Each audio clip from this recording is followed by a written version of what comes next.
सांगितलं. नांगरे पाटलांचे वडील आपल्या मुलाला कायम एक पत्र पाठवायचे, भावड्या तुला लाल दिव्याच्या गाडीत बसलेलं मला बघायचं. मला सांगा त्या बापाचा अभिमान किती भरून आला असेल जेव्हा खरोखर लाल दिव्याची गाडी आली असेल. डॉक्टर तात्याराव लाणे आणि विठ्ठल लाणे यांच्या वडिलांचे पाय जमिनीवर टेकतच नाही, कारण त्यांची दोन्ही मुलं पद्मश्री आहेत. आपल्या बापाला कधीतरी अभिमानानं वाटवलं. मेटे घराण्यातला पहिला सीए झालेला कोण? मेटेच ना. पहिला सीए झालेला कोण होता आपला? बगाटेंचा मुलगा पहिला सीए झाला. त्यावेळेला त्या वडिलांचा अभिमान किती भरून आला असेल. आज आपल्या आई वडिलांची मान खाली न जाता उद्धार त्यांचाच होणार आहे. म्हणून नांगरे पाटलांचं उदाहरण लक्षात ठेवा. नांगरे पाटलांच्या त्यांचा आदर्श ठेवा. कर हर मैदान फते नावाचं पुस्तक आहे, ते जरूर वाचा. किंवा गोष्टी माणसांच्या सुधा मूर्तींचं पुस्तक आहे, ते जरूर वाचा. अग्निपंख नावाचं पुस्तक आहे, ते जरूर वाचा. पुस्तकांशी मैत्री करा. आपल्या घरामध्ये स्वतंत्र आपली पुस्तकं असली पाहिजे. कुणी आपल्याला खाऊ दिला तर ते खाऊचे लगेच काहीतरी वस्तूच घेतल्या पाहिजे असं काही नाही. त्या खाऊला दिलेल्या पैशाची ज्या दिवशी तुम्ही पुस्तकं घ्या त्या दिवशी तुमचं भवितव्य उज्ज्वल असेल. आम्ही जेव्हा लहान होतो तेव्हा आम्हाला कुणी पैसे द्यायचे नाही, कुणी दिलाच 1 रुपया तर ते पैसे साठून कुठंतरी आपल्याला एखादं चांगलं पुस्तक घेता येईल का याचा विचार आमच्या डोक्यात असायचा. आणि म्हणून आम्ही याच शैक्षणिक क्षेत्रात आलो. बोलण्यासारखं खूप असलं तरी कुठंतरी योग्य वेळेला थांबावं. पण जाता जाता 1, 2, 3 नंबर 1 संस्काराकडे दुर्लक्ष करू नका. आई वडिलांचं नाव मोठं करा, गुरुजनांचं नाव मोठं करा. तुम्हाला जे शिक्षक आज तुमच्यासाठी उभे आहेत, तुम्ही नीट ऐकावं म्हणून तुम्हाला कधीतरी फटका देतात, पण तो फटका दुर्गुणाला आहे. कधीच आयुष्यात कुठल्याही शिक्षकाची खुन्नस धरायची नाही. आणि हे शिक्षकांची मारण्याची डेअरिंग अजून वाढावी म्हणून सगळ्या संस्था चालकांनी या शिक्षकांच्या पाठीशी उभं राहिलं पाहिजे. आज मारणारे कोणाला काही पडू दे, तिकडे काही वाटो होऊ दे, आम्हाला काही फरक पडत नाही. आमच्या खात्यात दर महिन्याला 1 तारखेला पगार जमा होतो, विषय संपला. पण तुमच्यासाठी जीव तीळ तुटतो म्हणून तुम्हाला कधीतरी मारावंसं वाटतं. कोणी कोणाला मारत नाही. ज्याच्यावर जास्त प्रेम आहे त्यालाच आपण मारू शकतो.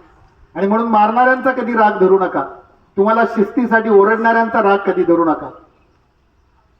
आणि आयुष्यामध्ये खरंच पुढे जायचं असेल ना तर ज्यांनी या शैक्षणिक क्षेत्रात इतकं उत्तम काम केलंय त्यांच्यासाठी तुम्ही मनपूर्वक अभ्यास करा.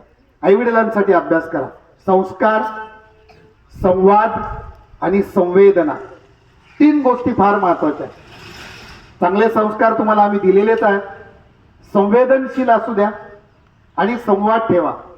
इतकं मोठं व्हा, पण मोठं झालं तरी आपल्या भूमीला विसरू नका.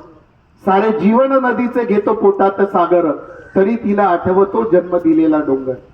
या जन्म दिलेल्या डोंगराला, या करंदी भूमीला कधी आयुष्यात विसरू नका. आम्ही विसरत नाही. आम्ही जरी तिकडे कितीही शायनिंग मारत हिंडत असलो तरी अभिमानाने आम्ही आमच्या करंदी गावचं नाव सांगत असतो. आम्ही सांगतो आमचं सीएमचं गाव आहे, आमच्याकडे तहसीलदार आहे, आमच्या गावातली मंदिरं सुंदर आहेत, आमच्या गावातली क्रिकेटची मॅच खूप सुंदर आहे. या सगळ्या गोष्टी करत असताना खेळाकडेही चांगलं लक्ष द्या. मैदानी खेळ खेळत चला. 1 तास घाम येईल इतकं चांगलं खेळा. पुस्तकाशी मैत्री करा. आणि छान पद्धतीने जर का तुम्ही या जीवनात उतरलात तर हे उद्याचं जीवन तुमचं आहे. तुम्हाला अंतःकरणापासून शुभेच्छा देत असताना शेवटी बोलण्याच्या ओघामध्ये काही शब्द इकडे तिकडे झाले असतील, थोडंसं रागावून बोललो असेल, पण मी अधिकारवाणीने बोलतो कारण तुम्ही आमचेच आहात. आणि जेव्हा आपुलकीच्या नात्याने आम्ही तुम्हाला काही सांगतो तेव्हा त्यामध्ये आपुलकी असते, प्रेम असतं, जिव्हाळा असतो. शेवटी तुम्हाला सर्वांना शुभेच्छा देत असताना माझा आवडीचा एक शेर म्हणतो. आणि हे म्हणण्याचं कारण तुमच्या काहीतरी टाळ्या मिळाव्या असं म्हणून नाही. माझं रायटिंग स्किल लिहित असताना तुम्ही हे जरूर करा. ज्याला रायटिंग स्किलला चांगले मार्क घ्यायचे त्याने आपल्या मराठी असेल, हिंदी असेल, इंग्लिश असेल त्याच्यामध्ये मध्ये चांगले कोट्स वापरा. कारण आम्ही एक्झामिनर आणि त्या कोट्सला अंडरलाईन करा.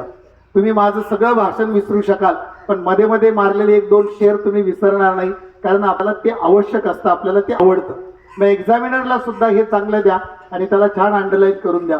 त्याला बरोबर कळेल की अरे याला हे चांगलं.